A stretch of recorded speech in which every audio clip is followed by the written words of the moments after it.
আসসালামু আলাইকুম প্রিয় মুসলিম ভাই ও বোনেরা, আশা করি আপনারা ভালো আছেন। আজকে পবিত্র জুম্মা মোবারক। সবাই মসজিদে যেয়ে নামাজটা আদায় করবেন। আর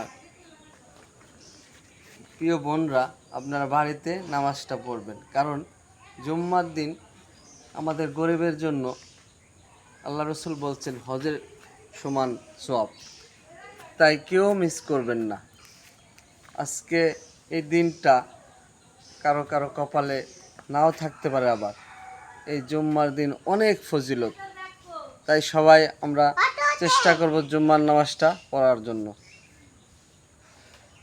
আল্লাহ তুমি দয়ার সাগর, রহমানুর রহিম, তোমার নামে পূর্ণ আমার সারা নিশিদিন, তোমার নামে পূর্ণ আমার সারা নিশিদিন।